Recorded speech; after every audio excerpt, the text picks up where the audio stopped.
Muito bem, então, uma grande alegria podermos dar início à terceira aula deste curso sobre o Apocalipse segundo São João Apóstolo. Nós já começamos, na aula passada, a leitura e análise do texto contido, então, no capítulo 1 deste último livro das Sagradas Escrituras. Nós vamos retomar, então, nossos estudos na aula de hoje, partindo de onde paramos na aula passada. Então, nós havíamos dito que o texto do Apocalipse pode ser dividido em 4 partes, ou 4 blocos lógicos, 4 momentos lógicos distintos, e isto está evidenciado no esquema do Apocalipse de São João, na primeira página da nossa apostila, né? Então nós estamos estudando os textos contidos exatamente na primeira parte do esquema do Apocalipse, o que viste. Nós, na aula passada, lemos e analisamos o texto contido na introdução. A introdução, por sua vez, pode ser subdividida em 2 partes, 2 fragmentos.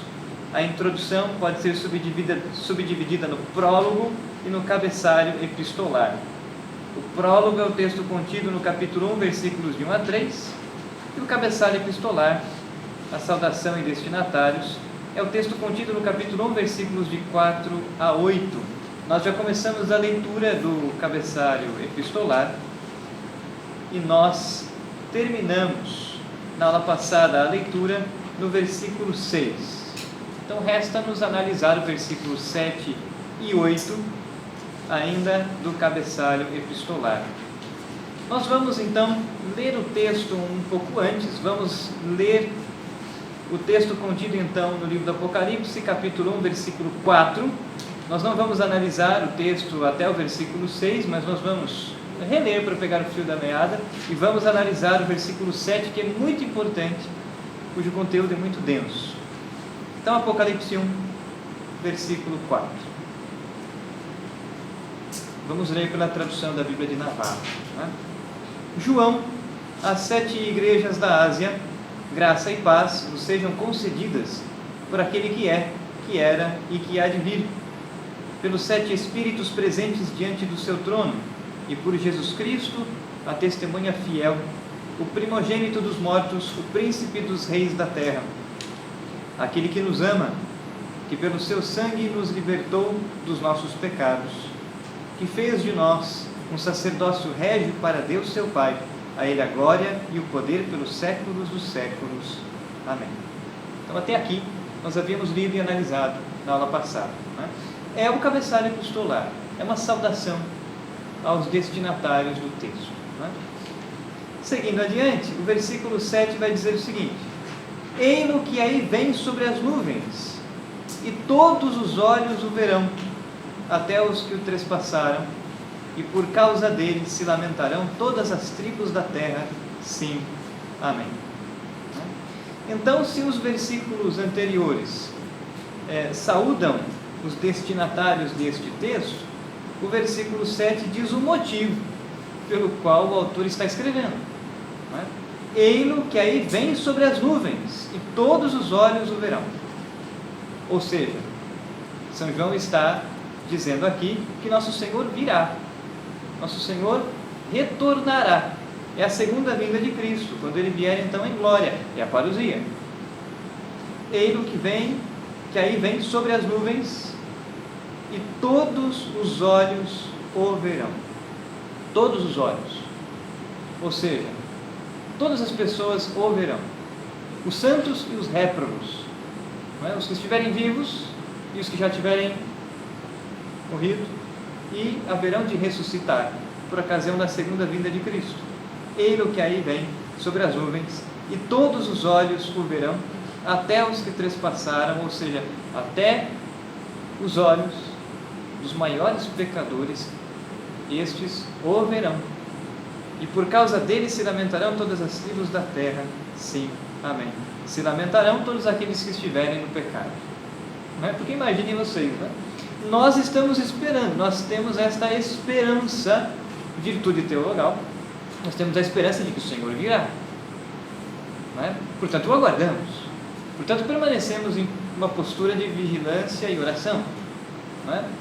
Portanto, o dia em que os céus se rasgarem e Nosso Senhor voltar, para nós esse dia será de grande alegria. Deverá ser de grande alegria, porque no fim das contas o Senhor está vindo para salvar-nos, para estabelecer definitivamente o seu reino. Agora, este mesmo dia, esta mesma ocasião, será de desespero para todos aqueles que estiverem no pecado mortal. Todos aqueles que não esperam o Senhor voltar, todos aqueles que não têm fé, haverão de se desesperar.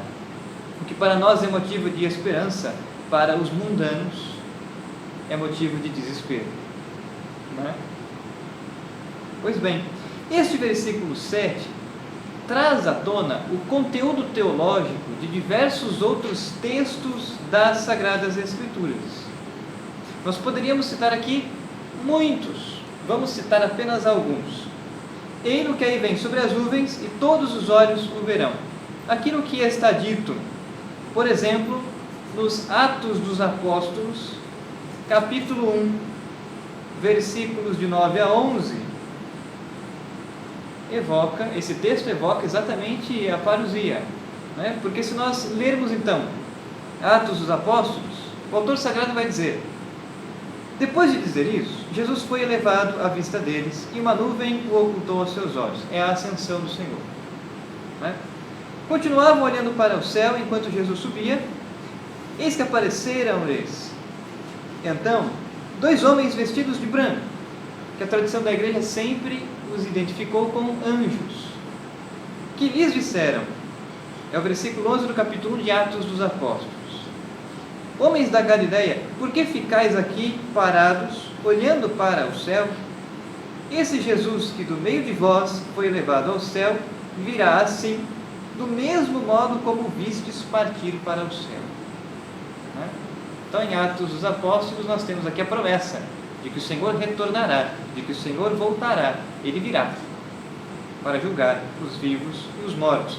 É o que nós rezamos no credo, no símbolo apostólico. Né? Mas essa é só a primeira passagem que poderíamos citar. Vamos agora, por exemplo, ao livro do profeta Daniel. Daniel capítulo 7, versículos 13 e 14. É uma profecia da parousia. Vejam, o profeta Daniel viveu aproximadamente no século 7, no século 6 a.C. Portanto, nós estamos falando aí do entorno do ano 600 a.C. Já naquela época, a profecia lhe foi dirigida, a voz de Deus lhe foi dirigida sobre o fim dos tempos, sobre a parousia. Né? Daniel 7, versículo 13, diz o seguinte: eu olhava na visão noturna, com as nuvens do céu vinha alguém como um filho de homem, que chegou até perto do ancião de dias, sendo conduzido à sua presença. Né? Com as nuvens do céu vinha alguém como um filho do homem. Filho do homem é uma expressão cunhada pelos profetas do Antigo Testamento para se dirigir ao Messias. Versículo 14: foi-lhe dado o poder, a honra e o reino, e todos os povos, tribos e línguas o serviram. Seu poder é um poder eterno, que não lhe será tirado, e seu reino jamais será destruído. É o estabelecimento definitivo do reino de Deus. Né? É aquilo que está dito então no profeta Daniel, capítulo 7. Nós lemos apenas o versículo 13 e 14, mas todo o capítulo 7 e o capítulo 8 são profecias e visões apocalípticas. Textos, portanto, que estão muito próximos do Apocalipse de São João. E o Apocalipse de São João retoma algumas imagens e figuras presentes no profeta Daniel, de modo particular, nestes capítulos 7 e 8. Mas não só.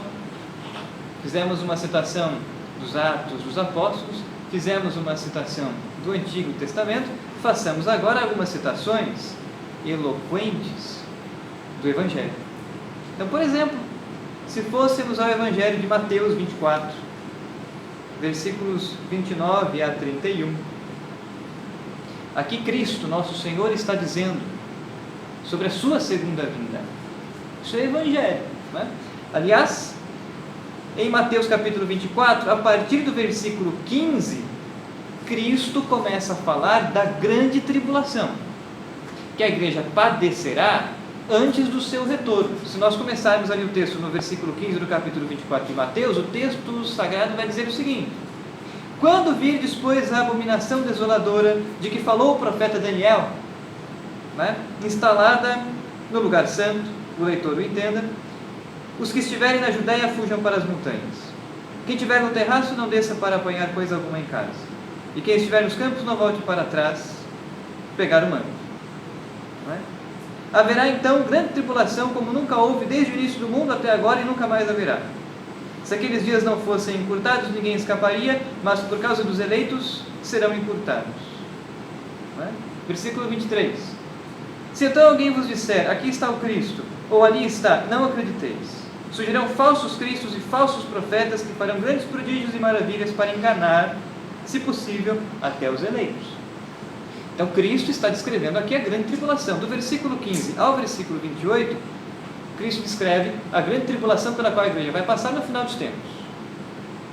Agora, no capítulo 24 de Mateus, a partir do versículo 29, nós tocamos exatamente no que o capítulo 7, no que o versículo 7 do capítulo do Apocalipse também está descrevendo. Diz Jesus: depois da tribulação daqueles dias, o sol escurecerá, a lua perderá sua claridade, as estrelas cairão do céu e as potências celestes serão abaladas. Aparecerá então no céu o sinal do Filho do Homem. Então todas as tribos da terra baterão no peito e verão o Filho do Homem vindo sobre as nuvens do céu com grande poder e glória. Ele enviará seus anjos com forte som de trombeta para reunir seus eleitos desde os quatro ventos de uma extremidade dos céus à outra. Aos meus olhos, este texto é o mais claro de todos. De todas as citações que poderíamos fazer das Sagradas Escrituras, Mateus 24, versículos de 29 a 31, é o texto mais claro sobre a parousia. É Cristo quem está dizendo, não é? Depois da tribulação daqueles dias. Que tribulação? A tribulação derradeira, pela qual a Igreja Católica passará. O calvário da Igreja. Depois da tribulação daqueles dias, o sol escurecerá, a lua perderá sua claridade, as estrelas cairão do céu. Nós devemos entender essas coisas literalmente. Vai acontecer uma Armagedon? Não é? Provavelmente não.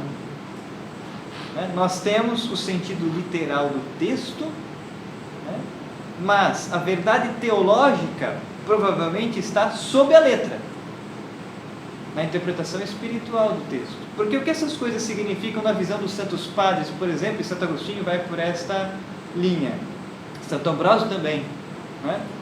Ora, o sol escurecerá. Quem é o sol? Cristo. Por que o sol escurecerá? Por que Cristo escurecerá? Porque vão perder a fé. Porque as pessoas de igreja perderão a sua fé. Porque os batizados e os membros do clero perderão a sua fé. E o sol não brilhará mais, o sol se escurecerá. Cristo vai como o quê? Escurecer-se para este mundo, porque vão abandoná-lo. É a apostasia dos últimos tempos.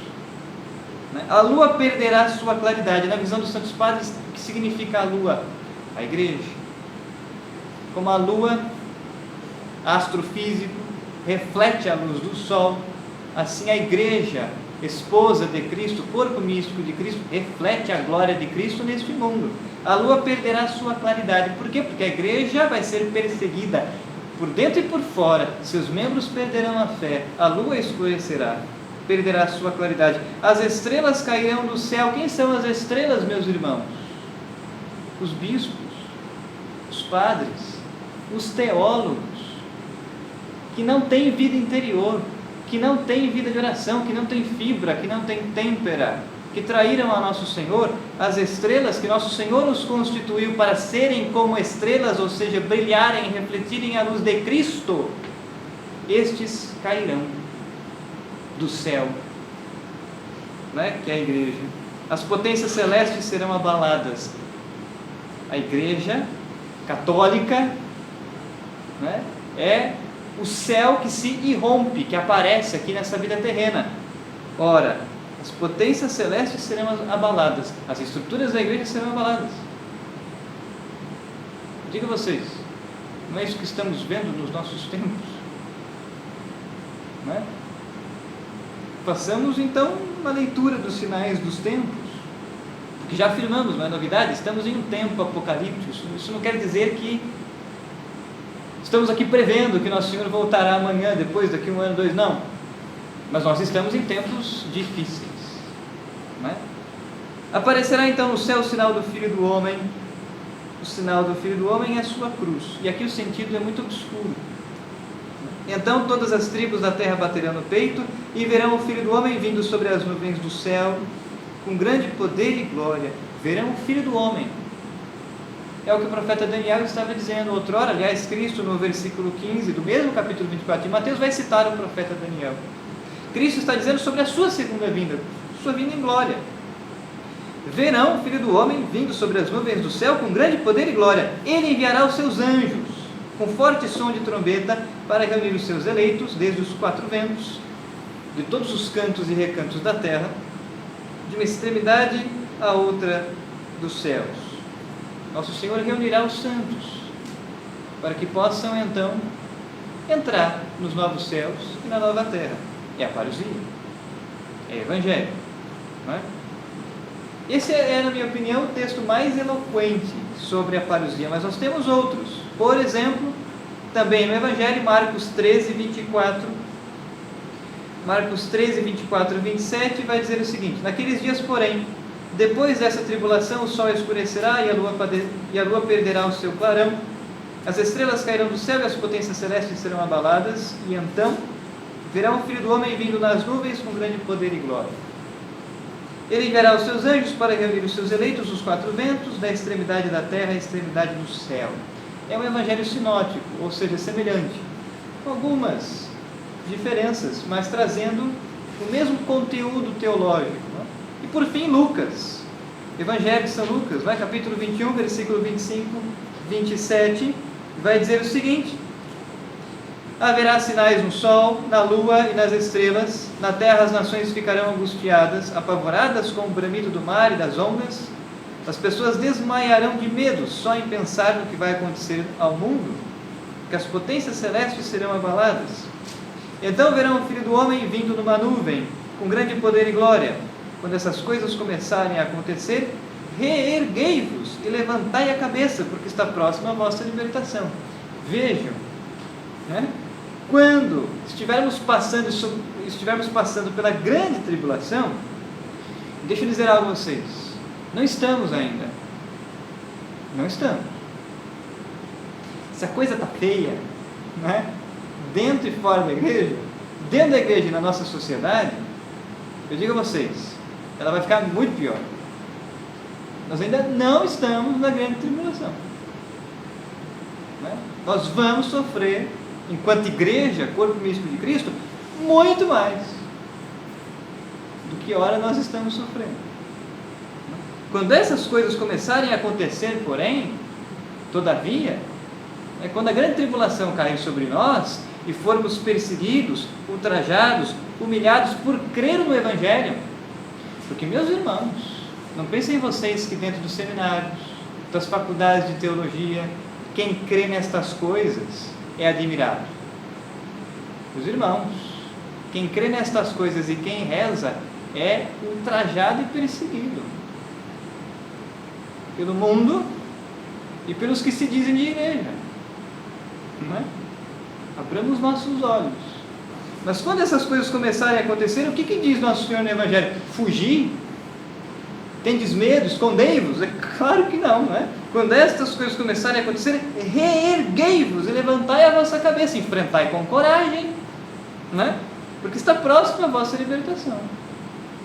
Nosso Senhor quer de nós um testemunho firme, autêntico, não é? É isso que diz, então, o texto do Evangelho. E nós poderíamos citar muitos outros textos da Sagrada Escritura, mas iríamos nos prolongar muito.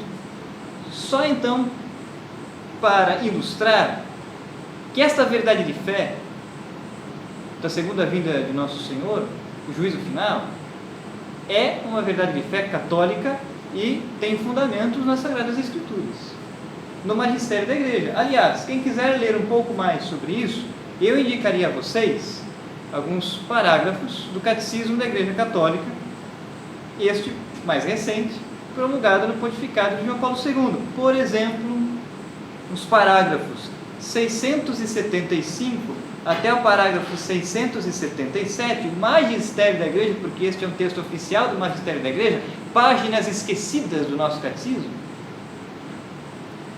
Páginas esquecidas. Esquecidas nas homilias, esquecidas nas pregações, esquecidas nas faculdades de teologia, esquecidas.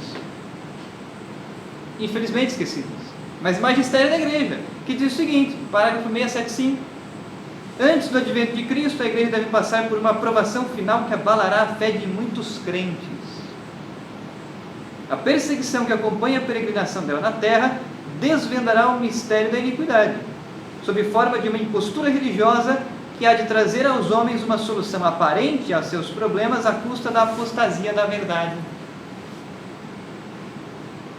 Então, aquilo que aparentemente é a solução dos nossos problemas custará a apostasia da verdade. O que se prega muito hoje por aí é o tal do respeito humano, não é? A custa da apostasia da verdade, politicamente correto. Muitos estão renunciando à verdade, né, para estar bem com os outros, né? Não, nós não podemos entrar em conflito com a sociedade, meus irmãos. Se nós pensamos assim, nós estamos muito longe de Cristo, que fez um chicote e entrou no templo e literalmente deu chicotada em todo mundo. Nós não podemos concordar com o mundo, nós não podemos concordar com o demônio, nem com a concupiscência. Pelo contrário, né? Deus espera de nós fibra, coragem, têmpera para combater o mundo, né? Para combater o demônio e as obras de Satanás, para combater o mal, né? Então nós não podemos abandonar a verdade. Devemos amar a verdade, devemos amar a Cristo, devemos amar a Igreja e lutar por ela, não é? Um pouco mais à frente, parágrafo 677, a Igreja só entrará na glória do reino por meio desta derradeira Páscoa, em que se graça ao Senhor em sua morte e ressurreição. Portanto, o reino não se realizará por um triunfo histórico da Igreja, não se realizará por um triunfo histórico, não é? Segundo um progresso ascendente, mas por uma vitória de Deus sobre o desencadeamento último do mal. Ele virá para julgar os vivos e os mortos. É o tema do parágrafo 678. Vale muito a pena ler este texto, o que vem um pouco antes e o que vai um pouco depois. Pois bem, é o versículo 7 do capítulo 1 de Apocalipse: eis o que vem sobre as nuvens, e todos os olhos o verão. Todos. Porque todos ressuscitarão. Os santos, cujas almas já estão no céu, os réprobos, cujas almas já estão condenadas ao inferno, todos ressuscitarão. Então todos o verão. Todos são todos. Todos os que já viveram no passado, todos os que ainda vão nascer depois de nós, todos ao longo da história o verão. Até os que o trespassaram, e por causa dele se lamentarão todas as tribos da terra. Sim, amém. A Bíblia de Navarra faz uma citação do Catecismo Romano. O Catecismo Romano é o Catecismo do Concílio de Trento, promulgado sob o pontificado do Santo Padre Papa São Pio V. Portanto, é o texto do século XVI. O Catecismo Romano diz o seguinte: as Sagradas Escrituras testemunham que são duas as vindas do Filho de Deus. Uma, quando pela nossa salvação tomou carne e se fez homem no ventre da Virgem, e a outra, quando no fim do mundo vier julgar todos os homens.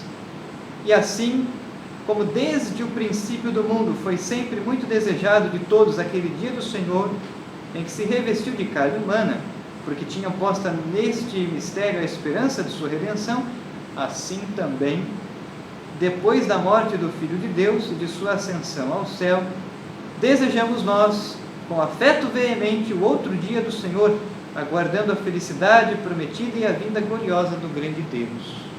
Então veja, a parousia, a segunda vinda de Cristo, o fim dos tempos, o juízo final, não é para nós que temos fé motivo de desespero. Não é para nós motivo de medo, de pânico. É para nós motivo de alegria. Não é? Porque se nós amamos a Cristo, se nós amamos a Cristo de verdade, nós não teremos um temor servil, não é? Pela vinda do Senhor. Pelo contrário, nos alegraremos. É como São Paulo vai dizer nas suas cartas de Apocalipse também: Maranatá, vem, né, Senhor Jesus, e vem logo, não é? Porque a coisa está feia, viu? Maranatá. Pois bem, versículo 8: eu sou o Alfa e o Ômega, diz o Senhor Deus, o que é, que era e que há de vir, o Onipotente.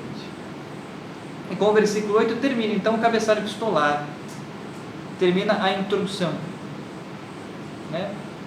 O primeiro fragmento da primeira parte do Apocalipse. O que esta palavra quer dizer? Eu sou o Alfa e o Ômega. O Alfa, a primeira letra do alfabeto grego, o Ômega, a última letra do alfabeto grego, ou seja, Cristo é o princípio e o fim. Ele é o Senhor do tempo e da história. Pertence a Ele o senhorio do tempo e da história. Ele é o princípio e o fim. Ele é, o que era e o que há de vir. Em outras palavras, Deus é eterno. Não tem começo e não tem fim. O onipotente. Então aqui nós temos um versículo que aponta para aquilo que Deus é. Então, quem Deus é? Ou qual é a substância divina? Deus é eterno, imaterial, imutável. São as três primeiras características, entre aspas, porque todas as características de Deus são o que Ele é. Não é? Deus é, então, eterno, não tem começo, não tem fim. Deus é imaterial, puro Espírito, enquanto Trindade. Eterno, imaterial, imutável, sempre o mesmo. Em Deus não há movimento algum. Além disso, Deus é onipotente, onisciente, onipresente. Onipotente, seu poder alcança todas as coisas. Ele pode todas as coisas. Onipotente. Onisciente, ele conhece todas as coisas. E faz parte da onisciência divina a sua presciência. Deus conhece tudo aquilo que já aconteceu ao longo da história e que vai acontecer. Vimos, não é, que o carisma da profecia é uma participação da presciência divina. Deus conhece todas as coisas, não só os fatos. Deus conhece tudo aquilo que se passa dentro de nós. Deus conhece até o fundo da nossa alma. Deus conhece tudo aquilo que está nos recônditos da nossa consciência. Deus é onipotente, onisciente e onipresente. Está presente em todos os lugares, está presente ao longo de toda a história, no que para nós é passado, presente e futuro. Deus é onipresente. Não é? Pois bem, uma vez que terminamos então o cabeçalho epistolar, agora nós estamos ainda dentro da primeira parte do Apocalipse, o que viste. Nós vamos entrar agora no texto da visão inaugural. Então é o tópico da nossa apostila 1.2. É o final, segunda parte do capítulo 1 do Apocalipse, os versículos de 9 a 20. É a visão inaugural. Tópico 1.2 da nossa apostila. Né? Essa é a primeira visão. O texto que nós vamos ler agora nos relata a primeira visão que São João teve na ilha de Patmos. Então, retomando, ele teve esta visão dentro de um êxtase místico e profético ao mesmo tempo. Tal visão, nós não temos dúvida, tal experiência mística ele a teve na ilha de Patmos. Se ele escreveu isto lá ou não, se ele escreveu isto em Patmos ou em Éfeso, não temos como afirmar, mas a experiência mística, a visão se deu na ilha. Tá? Então o que nós vamos ler agora é a primeira visão que diz respeito ao que está acontecendo agora, no tempo do autor. Diz respeito, portanto, ao presente, no momento histórico em que o autor o escreve.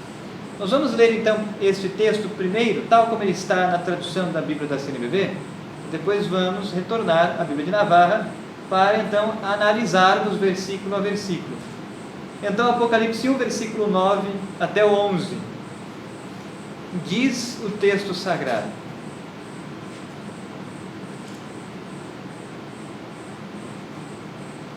Eu, João, vosso irmão e companheiro na tribulação, e também no reino e na perseverança em Jesus, estive na ilha de Pátimos, por causa da palavra de Deus e do testemunho de Jesus. No dia do Senhor, entrei em espírito, e ouvi atrás de mim uma voz forte, como de trombeta, dizendo: O que vês, escreve-o num livro, e envia às 7 igrejas, a Éfeso, Esmirna, Pérgamo, Tiatira, Sardes, Filadélfia e Laodiceia. Esta é a introdução da primeira visão. Tal como está então na nossa apostila, o tópico 1, 2, 1. Aqui nós temos então do versículo 9 a 11 a introdução à primeira visão. Vamos analisar este texto primeiro. Na Bíblia de Navarra, o texto está da seguinte maneira: Eu, João, já vimos esse texto na introdução, na primeira aula do nosso curso. Eu, João, aqui o autor se identifica, São João Apóstolo, vosso irmão e companheiro na tribulação, na realeza e na paciência em Jesus Cristo. Vosso irmão e companheiro na tribulação, ou seja, na perseguição que o Império Romano e que os judeus estavam desencadeando contra os cristãos, na realeza, porque com Cristo nós reinamos, e na paciência de vivermos essa vida terrena na expectativa e na esperança do céu. Na paciência em Cristo Jesus, encontrava-me na ilha de Pátimos, por causa da palavra de Deus e do testemunho de Jesus. Já comentamos este versículo. Num domingo, caindo em êxtase, ouvi atrás de mim uma voz forte como de trombeta. Então, em um domingo, no dia do Senhor, no primeiro dia da semana, no dia dedicado a Deus, é neste dia dedicado ao Senhor que São João Apóstolo cai em êxtase. A Bíblia da CNBB usa a expressão entrei em espírito, que não é uma expressão que escreve bem o que aconteceu. A expressão melhor está aqui, na tradução da Bíblia de Navarra: caindo em êxtase. Já vimos então o que é um êxtase. O êxtase é uma alienação da mente e dos sentidos corporais, para que o espírito do homem, arrebatado pelo Espírito Santo, pelo Espírito Divino, possa captar e intuir o que Deus lhe comunica. Essa é a definição de êxtase dada por Santo Agostinho. Alienação da mente e dos sentidos. Então, a pessoa que cai em êxtase, quer o êxtase místico, quer o êxtase profético, não importa, seja qual for, a pessoa que cai em êxtase tem uma alienação da mente e dos sentidos, portanto perde a consciência não de si, mas perde a consciência do mundo material à sua volta, porque as suas potências da alma, os sentidos, a imaginação e a fantasia, a inteligência, são absorvidos pela graça de Deus, pelo Espírito Santo, seja para se unir a Deus, é o êxtase místico, seja para receber de Deus uma revelação, é o êxtase profético. Já dissemos então que o êxtase sobrenatural se subdivide em êxtase místico e êxtase profético, só relembrando essas coisas, O êxtase místico faz parte da contemplação infusa ordinária e promove uma união profunda da alma com Deus. O êxtase profético é um carisma, é uma iluminação do intelecto, é uma gratia gratis date, é um carisma que Deus não dá a todos, dá a quem Ele quer. São João Apóstolo teve as duas espécies de êxtase simultaneamente, o êxtase místico e o êxtase profético. Nos ensinam os teólogos. Então, só recordando essas coisas, já falamos bastante sobre isso. Na nossa apostila também tem um texto e referências interessantes para quem deseja estudar mais a fundo o que é um êxtase. Estamos falando aqui de algo que pertence à teologia cética e mística, e de algo que pertence ao mundo real. Porque também por aí, boa parte dos teólogos já não creem mais nestas coisas. Mas a fé viva da igreja crê nestas coisas. Caindo em êxtase, ouvi atrás de mim uma voz forte. Por que uma voz forte? Porque é a voz do Verbo de Deus. Quem fala a João é a segunda pessoa da Santíssima Trindade. É Cristo. É o Verbo de Deus feito carne, feito homem. Cristo Jesus. Portanto, a voz do Verbo de Deus é uma voz forte, como de trombeta, que dizia: escreve o que vês num livro e envia-o às 7 igrejas. Então, a ordem dada por Cristo a João era para que, depois do êxtase, ele escrevesse tudo aquilo que ele então visse, ouvisse, e lhe fosse revelado, e enviasse esse texto às 7 igrejas, que eram 7 igrejas físicas, 7 cidades da Ásia Menor, enquanto província romana do mundo antigo, do século I da era cristã, mas 7 igrejas, esse é o sentido literal. As 7 igrejas são estas, que ele vai enumerar agora na sequência. Mas o sentido espiritual do texto é que este escrito que Cristo ordena a João que o fizesse, deve ser destinado às 7 igrejas, ou seja, à plenitude das igrejas, à igreja católica, a toda a igreja. É uma revelação à igreja universal. Portanto, é um texto inspirado por Deus para toda a igreja de todos os séculos. Quais são, então, literalmente as 7 igrejas às quais São João deve enviar o texto? Éfeso, Esmirna, Pérgamo, Tiatira, Sardes, Filadélfia e Laodiceia. São as 7 igrejas da Ásia Menor. E Cristo enumera as 7 igrejas no sentido horário. Quem está com o mapa, eu prefiro usar este aqui. Se vocês perceberem, a citação das 7 igrejas está no sentido horário: Éfeso, Esmirna, Pérgamo, Tiatira, Sardes, Filadélfia, Laodiceia. É esta sequência citada então das 7 igrejas. O que isso significa, na opinião de alguns teólogos? O tempo urge. Mas isso é uma leitura de alguns teólogos, não é uma leitura oficial do Magistério da Igreja. Este texto é a introdução à primeira visão. Agora, dentre os versículos 12 a 20, nós temos a descrição da primeira visão. Então diz o texto, vamos ler ele na íntegra, segundo a tradução da Bíblia da CNBB. Apocalipse 1, versículo 12. Então, voltei-me para ver a voz que me falava, e ao voltar-me, vi 7 candelabros de ouro.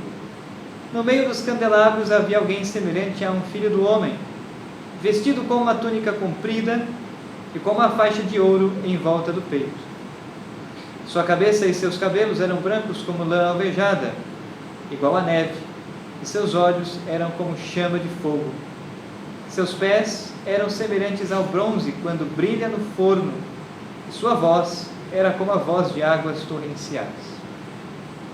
Na mão direita tinha 7 estrelas, de sua boca saía uma espada afiada de 2 gumes, e seu rosto era como o sol brilhando com fulgor. Então vejam aqui, no texto, o uso alegórico, de símbolos extraídos da natureza, da astronomia. É uma visão assustadora, num primeiro momento. É uma visão apocalíptica. É o gênero literário apocalíptico. Versículo 17: ao vê-lo cair como morto a seus pés, mas ele pôs sobre mim sua mão direita e disse: não tenhas medo, eu sou o primeiro e o último, aquele que vive. Estive morto, mas agora estou vivo pelos séculos dos séculos. Eu tenho a chave da morte e do Hades. Escreve, pois, o que viste, aquilo que está acontecendo e o que vai acontecer depois. Este é o mistério das 7 estrelas que viste na minha mão direita e dos 7 candelabros de ouro. As 7 estrelas são os anjos das 7 igrejas e os 7 candelabros são as 7 igrejas. Analisemos então este texto a partir de agora. Versículo 12. Agora vamos citar o mesmo texto seguindo a Bíblia de Navarra e vamos analisar. Voltei-me para ver de quem era a voz que falava comigo. Então João, no êxtase místico e profético, ouve a voz de Cristo atrás de si. Ao voltar-me, vi 7 candelabros de ouro. O que significam os candelabros de ouro? Significam as 7 igrejas. Os candelabros de ouro significam as 7 igrejas. São João apóstolo é um judeu, é um semita. E ele traz no seu texto, tanto no Apocalipse quanto no Evangelho e nas cartas, imagens da cultura e da tradição judaica.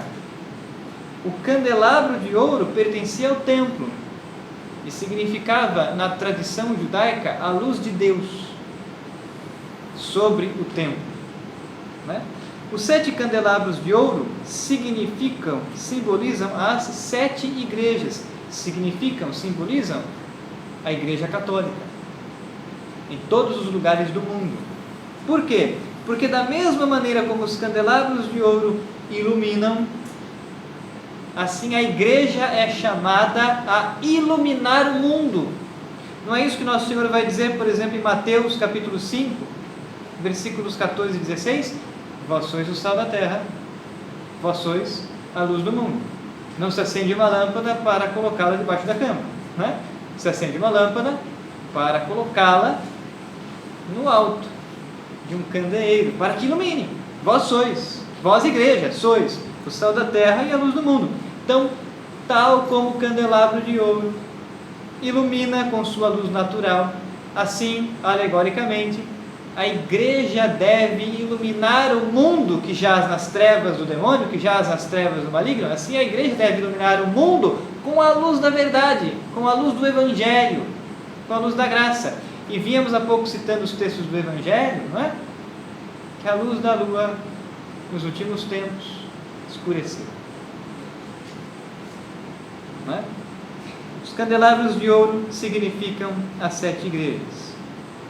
Versículo 13: e no meio deles, um como filho de homem. Quem é o filho do homem? Essa expressão foi cunhada pelos profetas do Antigo Testamento e é usada pelo próprio Cristo e pelos textos do Novo Testamento para se dirigir ao Messias. Então, Cristo é o filho do homem e ele está no meio dos candelabros de ouro, ou seja, eis que estou convosco todos os dias até o final dos tempos. Eis que estou convosco. Ele está no meio de nós. Não é isso que nós até dizemos na liturgia eucarística, não é? O Senhor esteja convosco. Ele está no meio de nós. Cristo está presente, vivo e ressuscitado no meio da igreja, ou seja, no meio dos candelabros de ouro. Ele está presente no meio de nós. Então João viu 7 candelabros de ouro, que significam as 7 igrejas. No meio dos candelabros de ouro, um como filho de homem, ou seja, Cristo está no meio de nós. Cristo está presente na igreja, né? Todavia, essa expressão filho do homem, ela também é usada para designar Cristo enquanto juiz escatológico. É por isso que nós veremos na sequência dos textos Cristo exortar os anjos das 7 igrejas. Adiantando, os anjos das 7 igrejas, os anjos simbolizam os bispos das 7 igrejas. Então, no meio dos candelabros, um como filho de homem, vestido com uma longa túnica. O que a longa túnica significa? O sacerdócio de Cristo. Cristo é sacerdote. Cingido no peito com um cinto de ouro. Isso simboliza a sua realeza. Cristo é sacerdote e rei. A cabeça e os cabelos eram brancos como lã branca de neve. Os cabelos brancos significam a eternidade de Deus. Quem estuda a iconografia, né, os ícones, na iconografia, as folhas das palmeiras significam, aspas, os cabelos de Deus. Né? Seus cabelos são brancos como lã branca de neve. Os cabelos de Deus significam a sua eternidade na iconografia, na liturgia, desde o mundo antigo. Né? Aqui essa expressão A cabeça e os cabelos eram brancos, como lã branca de neve. Simboliza a eternidade de Cristo, de Deus. Os olhos como uma chama viva. Os olhos como chama viva significam a ciência divina. Os pés semelhantes ao bronze, quando se purifica no cadinho. Os pés semelhantes ao bronze significa a fortaleza e a estabilidade do reino de Cristo, a solidez de seu império, a sua soberania na igreja e no mundo. Ele é rei do universo. E a voz, como um marulhar de águas caudalosas, voz forte, voz do Verbo. Então veja, São João Apóstolo teve esta visão literalmente. Tudo que ele está descrevendo aqui, ele viu. Ele teve uma visão, com os olhos, com os sentidos externos. Não foi uma visão produzida na imaginação e na fantasia, que é um sentido interno. Não foi uma visão produzida nas potências superiores da alma, na inteligência, vontade e memória. Foi uma visão produzida nos sentidos externos, que impressionaram, que produziram impressões sensoriais, no sentido externo da visão, dos olhos, no sentido externo da audição, dos ouvidos. Ele teve uma visão em êxtase, místico, profético. Então é claro, imagine se fosse você, no lugar de São João, de repente tendo uma visão como esta. Ele deveria estar acostumado a cair em êxtase, pela sua santidade tremenda. Todavia, alguém que pela primeira vez na sua vida vai ser arrebatado em êxtase, ao ter tal visão, com certeza vai minimamente assustar-se, no primeiro momento, se não for amparado pela graça. Ora, São João teve esta visão literalmente, mas cada detalhe desta visão tem significados alegóricos, então devem ser interpretados. Devemos fazer uma interpretação, um esforço hermenêutico, um esforço exegético para extrair o significado teológico de cada um desses detalhes, das coisas que ele viu. Versículo 16: tinha na mão direita 7 estrelas. A mão direita significa o senhorio de Cristo. Ele governa, o cetro de ferro. Tinha na mão direita 7 estrelas. As 7 estrelas significam e representam os 7 bispos. Víamos, quando citamos os textos do Evangelho, que as estrelas caíram do céu no final dos tempos, por causa da grande tribulação. As estrelas significam os bispos, ou seja, os chefes das igrejas particulares, o chefe máximo da diocese. São como que estrelas, constituídos em dignidade para fazer resplandecer a luz de Cristo. Então Cristo tem na sua mão direita os bispos.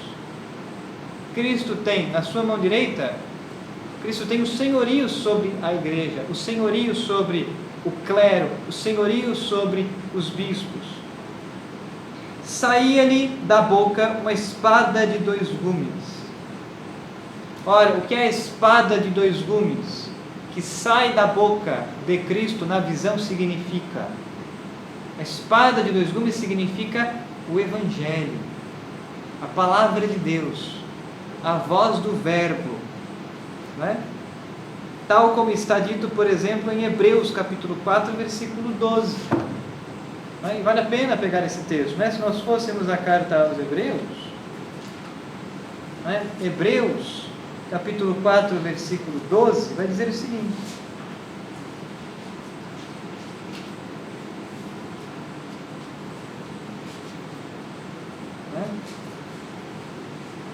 pois a palavra de Deus é viva, eficaz e mais penetrante que qualquer espada de 2 gumes, penetra até dividir alma e espírito, articulações e medulas, julga os pensamentos e as intenções do coração. A palavra de Deus, o Evangelho, a voz do Verbo, é qual espada afiada, espada de 2 gumes, ou seja, afiada em ambos os lados, que penetra mas penetra até o âmago da nossa alma, da nossa consciência, do nosso eu interior. Penetra até dividir articulações e medulas, faz esse discernimento do que em nós já se converteu e do que em nós ainda precisa de conversão. É tal espada de dois gumes que Cristo fará penetrar em cada um dos bispos dessas 7 igrejas por meio de suas exortações. É tal espada de dois gumes que Cristo faz penetrar, faz entrar, faz descer na nossa alma, no mais profundo da nossa alma, para que possamos nos conhecer, voltar os olhos para dentro de nós e enxergar o que em nós ainda precisa de conversão, para que trilhemos o caminho da santidade, para que sejamos santos. Não é? Então, de novo, não é a palavra de Deus que deve se converter a nós, aos nossos negócios e interesses. Somos nós que devemos nos converter a ela. Não é? João, de novo, São João, na visão, ele, com os sentidos externos, vê da boca de Cristo sair a espada afiada. Saía-lhe da boca uma espada de 2 gumes afiada, e o rosto brilhava como o sol em todo o seu esplendor. O que é o sol no Evangelho? Cristo. Cristo é o sol. Lembra-se, né, da citação que fizemos do Evangelho? O sol escurecerá na grande tribulação. O sol é Cristo. O seu rosto resplandece como o sol em todo o seu esplendor. Não é? Versículo 17. Mal o vi, caí-lhe aos pés como morto, mas ele passou a mão direita sobre mim, dizendo: por quê? Quando o apóstolo João teve esta visão, ele caiu, literalmente, caiu, estava de pé e caiu no chão, aos seus pés, como um morto. Ou seja, as forças da sua natureza, as forças naturais do seu corpo, como que o abandonaram. A visão, o êxtase místico e profético provoca isso. Então, o êxtase místico, o êxtase profético, fisicamente provoca tais coisas. A nossa natureza humana, no estado decaído pelo pecado original, esta natureza humana que ora nós provamos neste mundo terreno, é frágil, não é? Muito frágil. Santa Teresa de Jesus, por exemplo, quando voltava dos seus êxtases, se sentia como morta, fraca, precisava às vezes ser carregada pelas irmãs, porque é uma experiência de quase morte, porque o Espírito Santo arrebata as potências da alma e, aspas, quase a alma abandona o corpo. Portanto, quando o sujeito volta do êxtase místico, volta do êxtase profético, o seu corpo dói, porque quase morreu. Então, mal o vi, caí-lhe aos pés como morto, mas ele passou a mão direita sobre mim, dizendo: não tenhas medo. Então, quer dizer, a mão direita significa o senhorio de Cristo. Ele estendeu a mão direita, ou seja, Cristo concedeu-lhe a graça necessária para que permanecesse vivo. E se não fosse a graça extraordinária, ele morreria. Mas Cristo lhe diz: não tenhas medo. Não é? Diante de tal visão, não tenhas medo. Não é? Eu sou o primeiro e o último. Então, novamente, Cristo é Deus. Cristo é eterno, princípio e fim, Senhor do tempo e da história. Eu sou o primeiro e o último, o que vive. Estive morto, mas eis-me vivo pelos séculos dos séculos. Então aqui Cristo está dizendo que ele passou pela morte e ressuscitou. Então Cristo está dizendo, está manifestando aqui, está expressando a sua paixão, morte e ressurreição. Eu sou aquele que vive, estive morto. Então Cristo, segundo a natureza humana, morreu na cruz, pela remissão, pela redenção dos nossos pecados.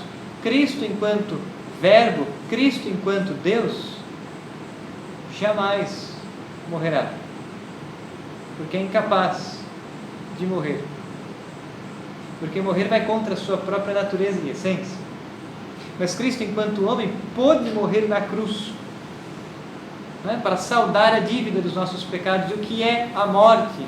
A primeira morte, a morte corporal, a separação do corpo e da alma. Estive morto, mas eis-me vivo, ressuscitado pelos séculos dos séculos. Ou seja, Cristo está ressuscitado pelos séculos dos séculos. Cristo está ressuscitado para sempre. O que aconteceu com a cabeça acontecerá com o corpo místico. O que aconteceu a Cristo acontecerá conosco. O que aconteceu com o esposo acontecerá com a esposa, a igreja. Se Cristo passou pela paixão, morte e ressurreição, nós também passaremos pela paixão, pelo sofrimento dessa vida terrena, pela morte, vamos provar da morte corporal, mas ressuscitaremos por ocasião de sua segunda vinda em glória, a parousia, para estar com Ele pelos séculos dos séculos. Esta é a nossa fé. Mais do que isso, eu sou o primeiro e o último que vive, estive morto, mas eis-me vivo pelos séculos dos séculos, detentor das chaves da morte e do Hades. Então Cristo, que morreu e ressuscitou, detém as chaves da morte e do Hades. O que isso significa? Essa frase pode ser interpretada de 3 maneiras diferentes. Nós temos pelo menos 3 hermenêuticas possíveis deste versículo do capítulo 1 do Apocalipse. Detentor das chaves da morte e do Hades significa, em primeiro lugar, que somente Deus pode dar-nos a vida e a morte naturais. Então Cristo é detentor das chaves da vida e da morte. Então somente Deus, somente Cristo pode dar-nos a vida e a morte naturais, da natureza. Então nós nascemos e vamos passar pela morte corporal. O que significa nascer? Nós, seres humanos, somos uma substância composta de corpo e alma. Nossos pais geraram nosso corpo, certo? O óvulo de nossa mãe foi fecundado pelo espermatozoide do nosso pai. Então os nossos pais são os nossos progenitores. Nossos pais nos geraram segundo a matéria, segundo o corpo. Então os nossos pais são a causa eficiente próxima da geração do corpo, né? Então nós vemos aqui movimento substancial de geração no tempo, mas essa geração no tempo não é uma criação, porque nós somos criaturas. Nenhuma criatura é capaz de criar algo, porque criar é tirar do nada. Nossos pais não tiraram o nosso corpo do nada, tiraram de si, óvulo e espermatozoide. Quando o óvulo foi fecundado, é nesse instante que Deus, enquanto Trindade, cria a partir do nada uma alma puramente espiritual, imortal, subsistente e infunde no corpo. Então Deus é a causa eficiente da criação da nossa alma, da infusão da alma no corpo. Portanto, Cristo, Deus, é detentor das chaves da vida. Criou-nos, deu-nos o ser e o existir, né? Mas Cristo também é detentor das chaves da morte e do Hades, porque cabe a Ele somente nos dar a morte. E vejam, meus irmãos, a morte, a primeira morte, a morte corporal, faz parte da providência divina. Porque imagine você, Deus, na sua justiça, teria todo o direito de tirar-nos a vida, de chamar-nos à morte, de chamar-nos a juízo, quando caímos no pecado mortal, ou quando estávamos no pecado mortal. Por que não o faz? Porque tem por nós imenso amor, porque tem por nós imensa misericórdia, né? Então a providência divina haverá de chamar-nos a juízo no tempo oportuno, depois de Deus ter dado todas as chances para que nós fôssemos salvos, por meio de sua graça, né? Então, em um primeiro sentido, essa expressão, Cristo é detentor das chaves da morte e do Hades, significa que Deus Somente Ele pode dar-nos a vida e a morte segundo a natureza. Mas, num segundo sentido, essa expressão quer dizer que somente a Cristo cabe o juízo de condenação à morte eterna e de salvação eterna. Quando o Apocalipse diz que Cristo é detentor das chaves da morte e do Hades, no segundo sentido, essa frase pode ser interpretada que somente Cristo, somente a Ele cabe o juízo de condenação à morte eterna, a segunda morte, que é o inferno. E somente a Cristo cabe o juízo de salvação eterna, que é o céu. E num terceiro sentido, esta frase, Cristo é detentor das chaves da morte e do Hades, significa que somente Ele pode salvar-nos da morte interior, que é o pecado, sobretudo o pecado mortal. Ele é detentor das chaves, também desta morte. E Ele nos salva desta morte interior, desta morte que o pecado mortal provoca em nós. Cristo salva-nos desta morte por meio da sua graça. A graça de Deus, que é o princípio da vida interior. Então, há pelo menos 3 significados, 3 interpretações possíveis, 3 hermenêuticas possíveis deste versículo 18. Versículo 19. Escreve, pois, o que viste, tanto o presente como o que deve acontecer depois. Ora, o que significa isso? Versículo 19. Escreve, é uma ordem. Escreve, pois, o que viste, tanto o presente, então é para que São João escreva o que está acontecendo no presente, no seu tempo, final do século I e início do século II. Portanto, as 2 primeiras partes do Apocalipse, do capítulo 1 até o final do capítulo 3, o texto sagrado vai nos narrar o que está acontecendo na sua época. O que está acontecendo no seu presente? A provação pela qual a igreja passava naquele momento. O martírio, a perseguição, a prisão dos cristãos, o confisco dos seus bens, a pobreza, os ultrajes por serem cristãos. Portanto, é isto que o autor sagrado vai nos narrar até o final do capítulo 3, o que está acontecendo. Mas a ordem de Cristo é para que São João também escreva o que deve acontecer depois. Por isso, a partir do capítulo 4 até o capítulo 21, o texto sagrado é um texto profético. Profético enquanto nos adianta fatos que vão acontecer na história da igreja. O que vai acontecer depois significa as provações pelas quais a igreja passará ao longo de toda a sua história até a parousia. Uma profecia. Daí nós nos recordamos, quando falávamos na introdução, que existem diversas chaves de leitura para entendermos o Apocalipse. Há uma visão histórica.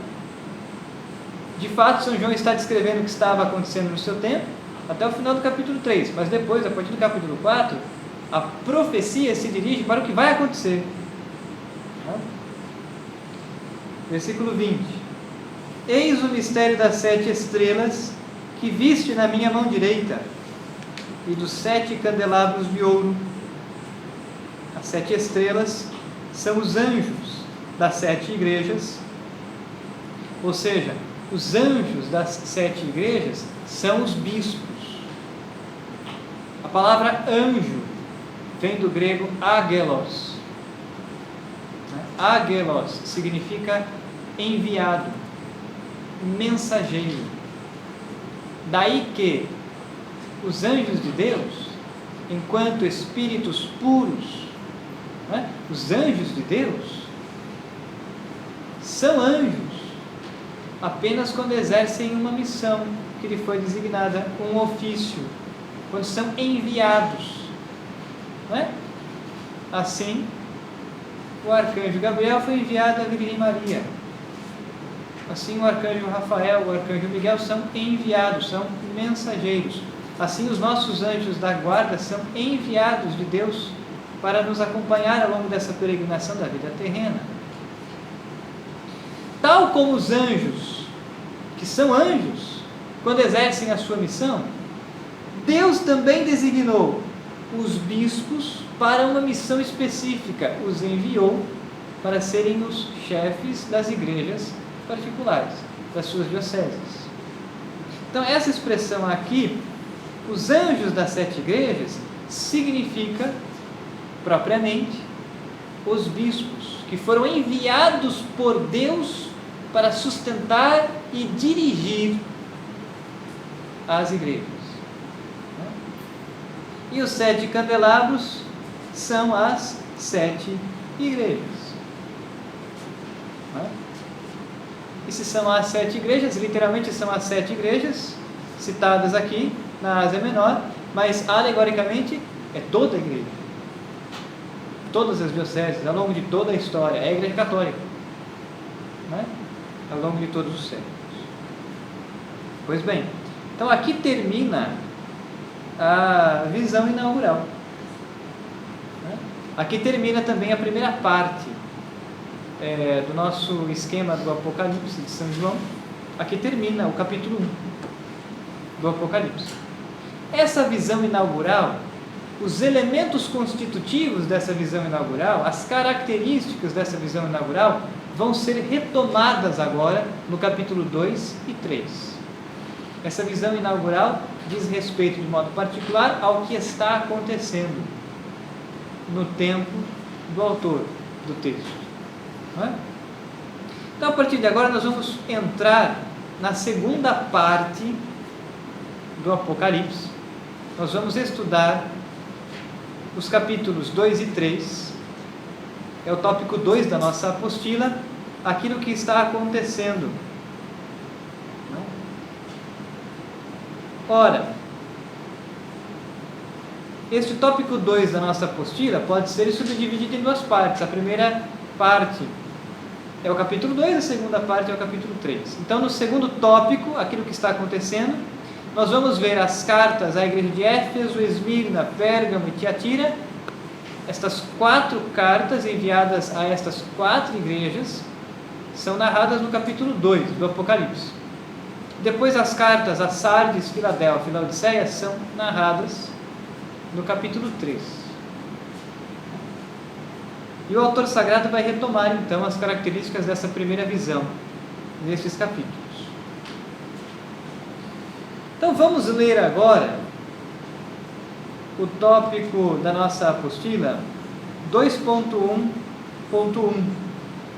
Vamos ler e analisar a carta à igreja de Éfeso. Ou seja, vamos ler então o texto contido em Apocalipse 2, versículos de 1 a 7. Vamos ler isto tal como aparece primeiro na tradução da Bíblia da CNBB e depois vamos analisar o texto partindo da Bíblia Navarra. Diz o texto: Ao anjo da igreja que está em Éfeso, escreve: Assim fala aquele que segura em sua mão direita as 7 estrelas, aquele que anda no meio dos 7 candelabros de ouro. Conheço as tuas obras, teu esforço e tua perseverança, porque não suportas os maus. Puseste à prova os que se dizem apóstolos e não o são, e descobriste que são mentirosos. És perseverante e suportaste por causa do meu nome, sem desanimar. Tenho, porém, algo contra ti. Abandonaste o teu amor primeiro. Lembra-te de onde caíste, arrepende-te e pratica as tuas obras do início. Caso contrário, se não te arrependeres, virei e removerei teu candelabro do seu lugar. Mas em teu favor tens isto: detestas as obras dos nicolaítas, que eu também detesto. Quem tem ouvidos, ouça o que o Espírito diz às igrejas: ao vencedor darei como prêmio comer da árvore da vida que está no paraíso de Deus. Esta é a carta dirigida à igreja de Éfeso. Então diz o versículo 1: Ao anjo da igreja de Éfeso. Ao anjo já sabemos, esta primeira carta é dirigida, é endereçada ao bispo de Éfeso. São João apóstolo, como todos sabemos, foi discípulo de Nosso Senhor, foi apóstolo, conviveu com Cristo, exerceu seu ministério apostólico, primeiro na Judéia, né? Mas provavelmente depois do ano 70, São João foi exercer o seu ministério na Ásia Menor, naquilo que hoje é o oeste da Turquia. Então São João goza de autoridade sobre todas estas igrejas citadas no Apocalipse. Provavelmente foi o próprio apóstolo João quem ordenou bispos para essas cidades. E, portanto, todos o têm como autoridade. Ele também é o último dos apóstolos de Cristo vivo. Portanto, sua palavra tem um grande peso. E é fazendo uso desta autoridade que ele vai dirigir-se, então, às 7 igrejas. E aos bispos das 7 igrejas. Né? Ao anjo da igreja de Éfeso. Éfeso, então, é a primeira das cidades citadas no Apocalipse.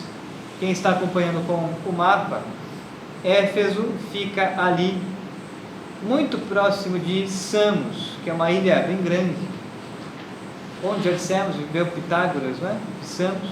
Éfeso é uma cidade litorânea, é a principal cidade da província romana da Ásia Menor do século I. É uma cidade muito grande. Dentre as 7 cidades citadas no Apocalipse, Éfeso é a maior.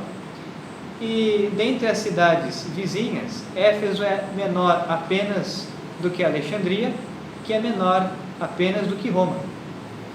Né? Então Éfeso é uma cidade muito importante. É uma cidade que recebeu a pregação, primeiramente, do apóstolo Paulo.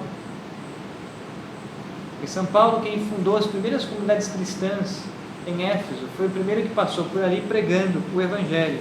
Nós temos então algumas características dessa cidade apontadas aqui, descritas na nossa apostila. Né?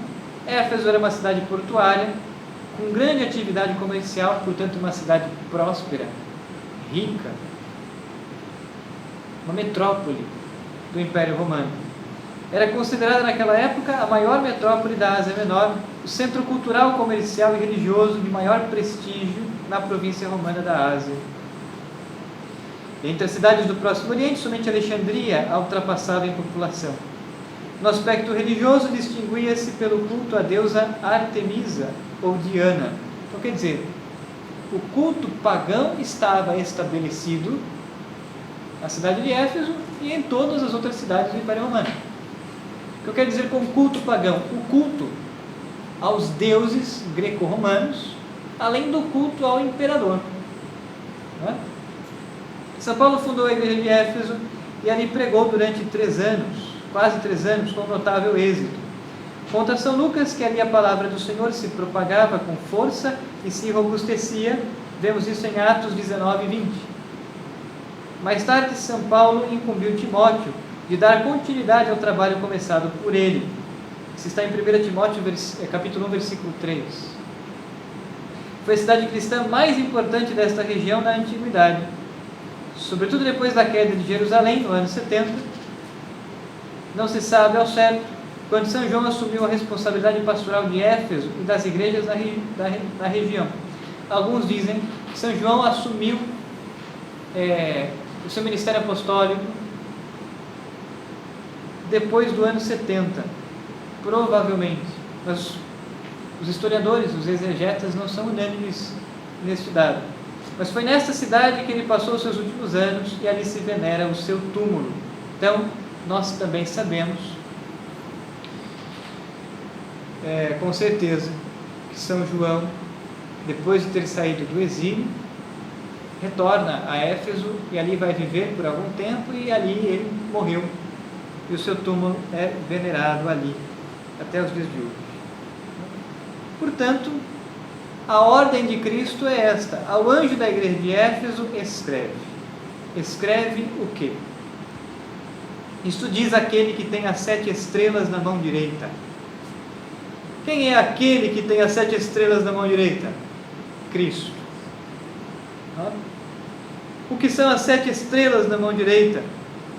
O domínio sobre a igreja, o seu senhorio sobre a igreja. E anda no meio dos candelabros. O que isso significa? Cristo está presente na sua igreja e cuida da sua igreja, conduz a sua igreja. Ele está vivo e ressuscitado, presente no meio de nós.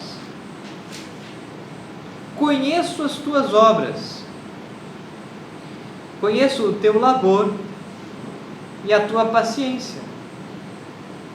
Sei que não podes tolerar os maus. Puseste à prova os que se dizem apóstolos e não são, e apanhaste-los em falsidade. Então, nós vamos ver isso se repetir ao longo das 7 cartas. Primeiro, Cristo elogia e reconhece as virtudes dos bispos de cada uma dessas igrejas e depois exorta. A faca de 2 gumes da palavra de Deus penetra até dividir articulações e medula, no caso dos bispos e as suas comunidades cristãs, as suas dioceses. Portanto, essas características, as virtudes elogiadas e a exortação dirigida é primeiro ao bispo de cada uma destas cidades, mas também aos cristãos que ali viviam. Conheço as tuas obras, o teu labor, o teu trabalho pelo reino de Deus, a tua paciência. Sei que não podes tolerar os maus. Então, quer dizer, o bispo de Éfeso não pode tolerar os maus. Em outras palavras, puseste à prova os que se dizem apóstolos e não são, e os apanhaste em falsidade. O bispo de Éfeso está cumprindo com o seu papel, está combatendo as heresias. Está combatendo as heresias. Puseste à prova os falsos apóstolos, os falsos profetas, os falsos teólogos, aqueles que se dizem apóstolos e não o são. Portanto, aqui a necessidade de combater as heresias. Tens paciência e tens sofrido pelo meu nome sem te cansares. Então, Cristo elogia a paciência, a constância do bispo de Éfeso e desta comunidade, e Cristo elogia o sofrimento suportado por amor a Ele, o sofrimento suportado por amor a Cristo, sem te cansares. Agora vem a exortação. Mas tenho contra ti que perdeste a tua caridade primitiva. Então, tenho contra ti. Cristo faz aqui um juízo. Cristo emite um juízo. Daí nós percebemos que existe uma espécie de juízo que nós passamos por ele enquanto estamos vivos.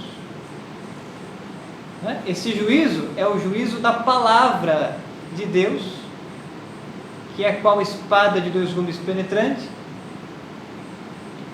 adentra, que penetra na nossa alma, para que possamos então nos colocar diante de um juízo. O sacramento da penitência é este tribunal.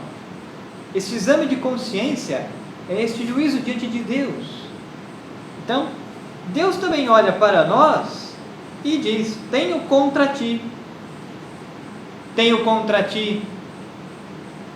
que cometeste adultério, tenho contra ti que pecaste pela fornicação, tenho contra ti que pecaste pela mentira, tenho contra ti que pecaste pela soberba, pelo orgulho, pela preguiça, tenho contra ti que pecaste contra os 10 mandamentos. É uma espécie de juízo.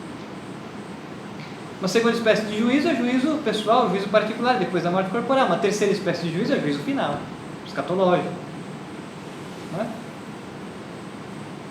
Entende isso? Jesus está, portanto, emitindo um juízo diante da conduta dos bispos das 7 igrejas e das suas comunidades. Tenho contra ti que perdeste a tua caridade primitiva. Veja, não perdeste toda a tua caridade, perdeste a caridade primitiva. E se nós pegássemos, por exemplo, esse texto em grego, é o versículo 4 do capítulo 2, O texto vai dizer: Alá ekokatá sou roti ten agapen.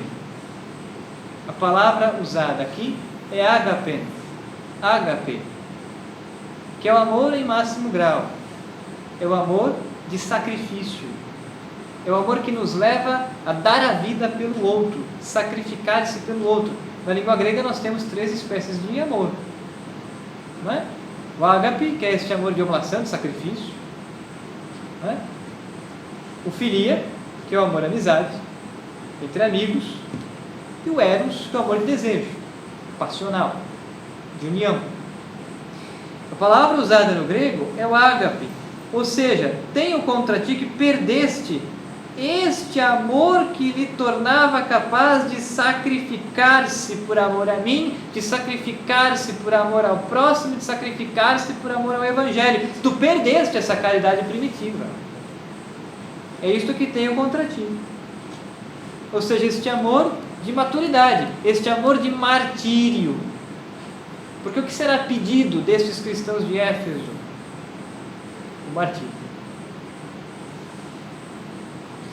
Ser cristão, se fazer batizar nos primeiros séculos da história da igreja, era, aspas, assinar a própria carta de condenação.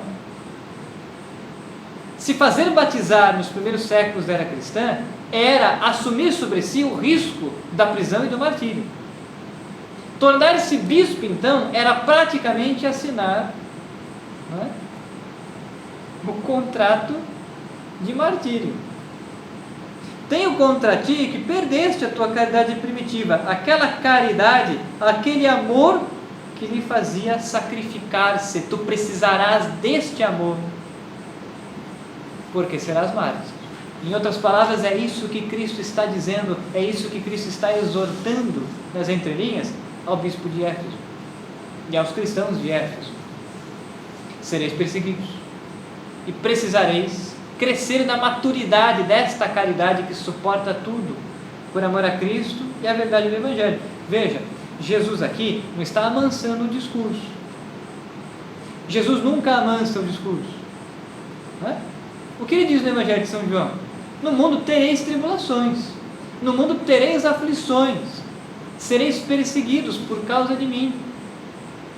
E o que ele acrescenta na sequência? Fugi, escondei-vos? Não.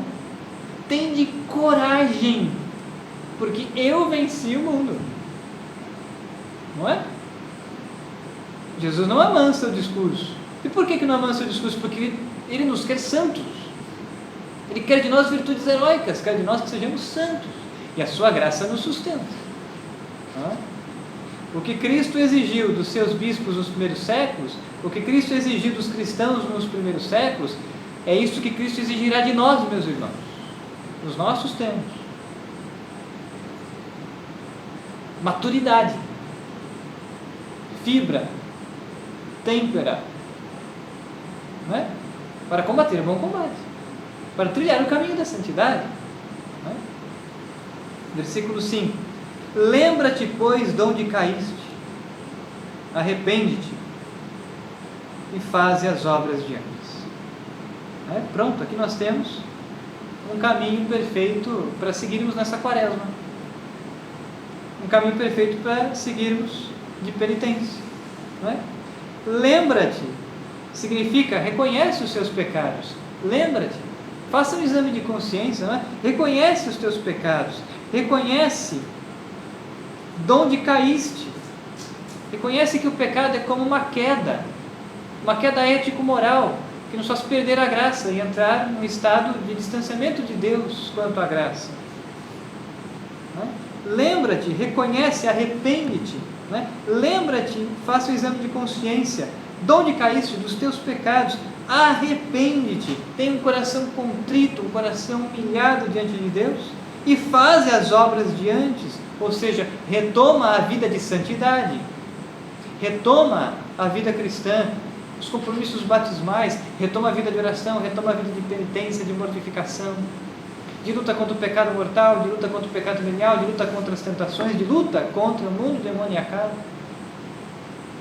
Faze as obras de antes, daquela caridade né? Que te levava a sacrificar-se por amor a mim, por amor a Cristo, por amor ao Evangelho. É isso que Jesus está dizendo. Dizendo aqui ao bispo de Éfeso, à sua comunidade e a toda a Igreja Católica. A todos nós, portanto. Não é? Do contrário, palavra forte, não é? Dura até mesmo. Do contrário, venho remover o teu candelabro do seu lugar, se te não arrependeres. Não é? O que isso significa? Do contrário, se não te emendares, se não te arrependeres, se não te converteres, meus irmãos, se não nos convertermos, e se não nos convertermos e buscarmos a salvação pela misericórdia divina, nós encontraremos a justiça divina que nos punirá. Esse é o ponto. Esse é o ponto, porque hoje também nós caímos, né, nesse lenga-lenga do cristianismo contemporâneo e moderno, esse lenga-lenga de que Deus não pune, esse lenga-lenga de que Deus não julga, esse lenga-lenga do abuso da misericórdia divina. Não, todos vão se salvar, Deus é bom, só existe o céu, não existe o inferno, essa coisa medieval. Meus irmãos, isso é mentira, e mentira diabólica. E veja, não há pecado que seja perdoado sem antes ser punido. Não há. Não há. E porque Adão pecou, e porque nós herdamos o pecado original, e porque nós cometemos pecados atuais, e nenhum de nós éramos capazes de saldar a dívida, Cristo, ou melhor, Deus puniu os nossos pecados em Cristo Jesus, em si, porque Cristo é Deus. Como nenhum de nós seríamos capazes de oferecer a Deus uma vítima, uma hóstia de sacrifício que fosse suficiente para saldar a dívida, para satisfazer a justiça divina, não é? Nenhum de nós éramos capazes. Porque Deus, então, na sua infinita misericórdia, quis nos redimir, nos perdoar, nos salvar. Deus puniu os nossos pecados, não em nós, mas em Cristo.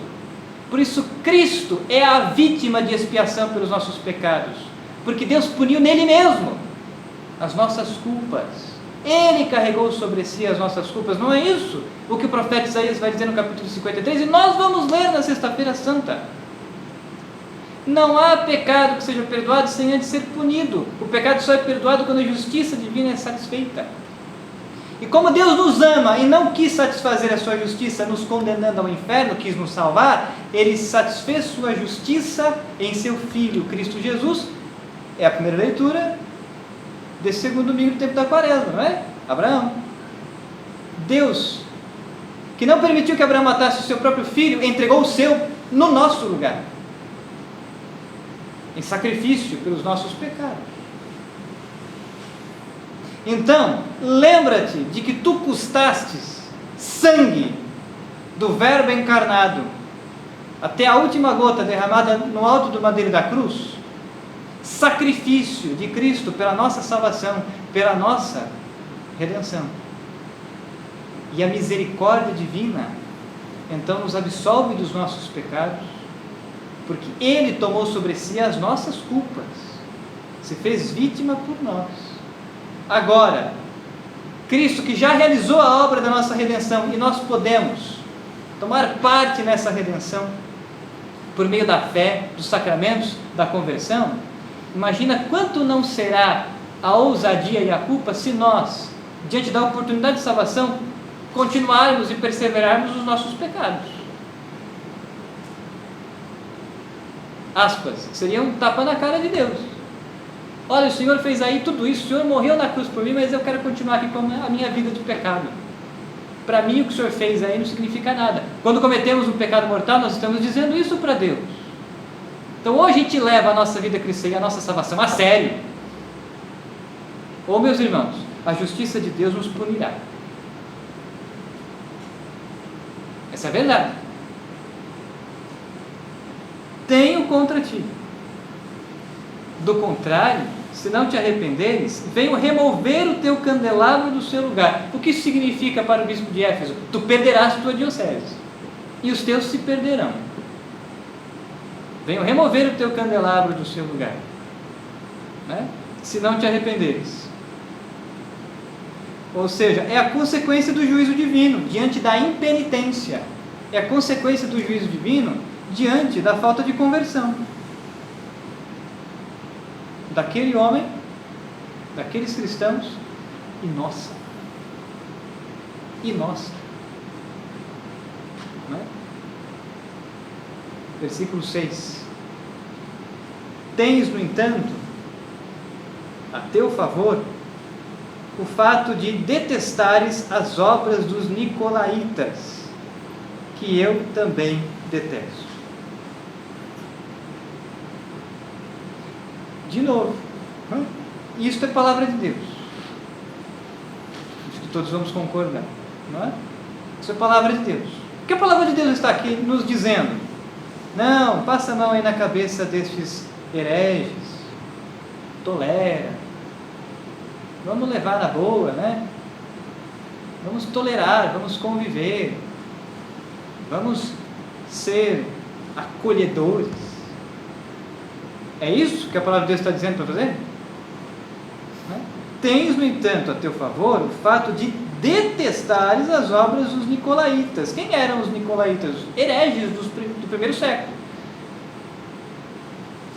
Em outras palavras, detesta o pecado. Detesta o pecado, ama o pecador, mas detesta o pecado. Porque é assim que Deus age conosco. Deus nos ama, meus irmãos. Deus ama os pecadores, mas detesta o pecado. Por que que Deus detesta o pecado? Porque o pecado nos faz perder a vida eterna e sermos condenados ao inferno. E Deus não quer isso de nós. Porque Deus ama o pecador, Ele o chama à conversão. Assim deve ser a nossa postura. Devemos nos amar porque Deus nos ama, porque somos filhos de Deus. Nós devemos detestar os nossos pecados. Devemos amar os nossos irmãos, mas detestar os seus pecados, justamente porque os pecados deles os levam para o inferno. E nós que vemos isso, devemos trabalhar pela salvação destas almas. Assim deve proceder o bispo de Éfeso. Assim deveriam proceder os nossos bispos, os nossos sacerdotes, os pais com relação aos filhos, e os irmãos com relação a uns com os outros. Não só os irmãos de sangue, mas os irmãos em Cristo. Não é? Tens, no entanto, a teu favor o fato de detestares as obras dos nicolaítas, que eu também detesto. Quem eram então os nicolaítas? Aqui na nossa apostila nós temos uma descrição de quem eram os nicolaítas. Né? A tradição primitiva da igreja relaciona esta heresia a Nicolau, que seria um dos 7 diáconos ordenados em Atos dos Apóstolos, capítulo 6, versículo 5. Ou seja, as primeiras heresias surgiram de dentro da própria igreja. Né? O que temos visto nos nossos dias não é novidade nenhuma. Né? Ao longo da história da igreja, as heresias surgiram de dentro da igreja. Né? Os nicolaítas cometeram principalmente 2 pecados. Primeiro, a idolatria, pois de sua convivência com os pagãos foram levados a oferecer banquetes sagrados e sacrifícios aos ídolos. Então, o sincretismo religioso, o paganismo, a idolatria é um pecado cometido pelos nicolaítas, de quem Cristo exorta ao bispo para que continue a detestar essas obras e lutar contra elas. Mas o segundo pecado era a imoralidade sexual, pois praticavam diversos ritos de índole erótica, provenientes também do paganismo, sobretudo as práticas do templo de Delfos, onde se faziam cultos aos deuses da fertilidade e existiam as sacerdotisas que eram abusadas. Essas práticas pagãs eram também realizadas pelos nicolaítas.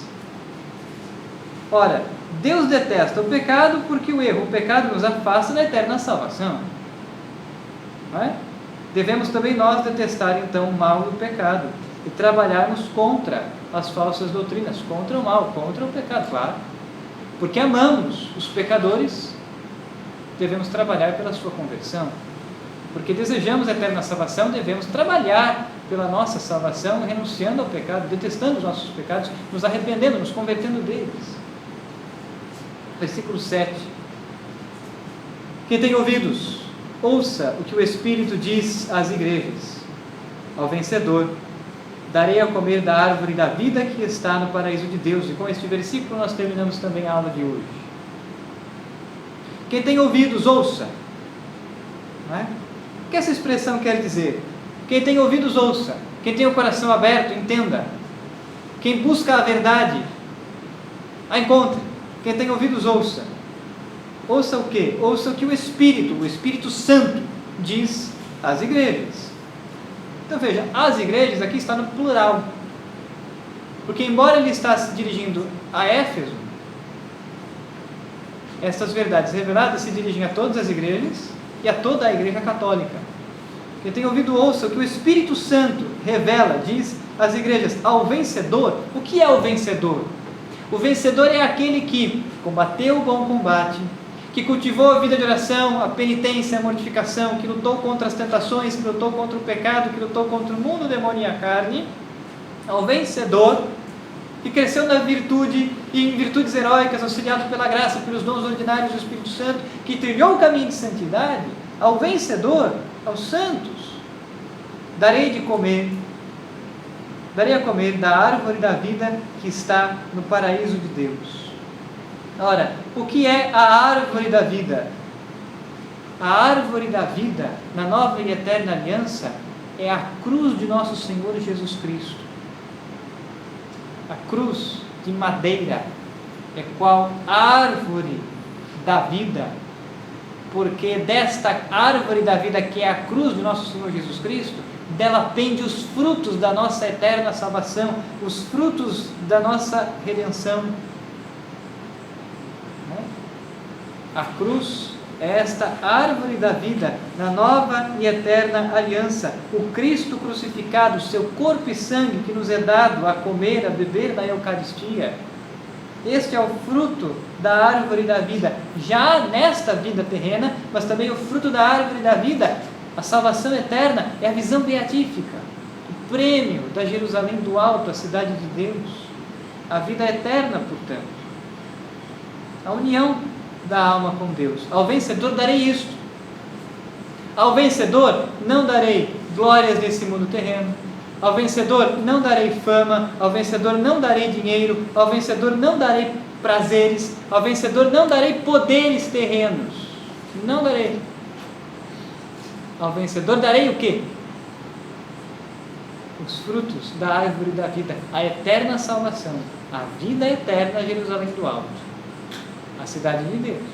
Portanto, não esperemos recompensas, meus irmãos, nessa vida terrena, porque os nossos olhos estão voltados para o alto, não é? Como nos ensina a liturgia, corações ao alto, não é? E que o nosso coração esteja nele. Pois bem, aqui então nós terminamos a aula de hoje. Desculpe, nós já estouramos o tempo. Nós estudamos então a carta à igreja de Éfeso. Na próxima aula nós vamos continuar a estudar as cartas às próximas igrejas. Portanto, vamos estudar a carta à igreja de Esmirna, Pérgamo e Tiatira, ainda no capítulo 2. Vamos estudar as cartas a Sardes, Filadélfia e Laodiceia. E como nós já adiantamos o significado de diversas alegorias, na próxima aula vamos um pouco mais rápido aqui, no final do capítulo 2 e no capítulo 3. E se já tivermos tempo hábil, vamos entrar no capítulo 4 e nós vamos ver a segunda visão dentro do livro do Apocalipse e que já diz respeito ao mistério escatológico. Nós começaremos a ver então este contexto. Agradeço então a cada um de vocês que estiveram aqui presentes. Digo a vocês, não desistam, perseverem, não é? Porque também a tentação quer nos fazer desistir dos estudos da oração, da virtude, do caminho de santidade. Então não ouçam a voz do tentador, não é? Perseverem. Sou grato a cada um de vocês que está aqui presente, sou grato a cada um de vocês também que nos acompanham por meio da gravação, nas aulas ao vivo. Que Deus esteja com cada um de nós. Até a próxima.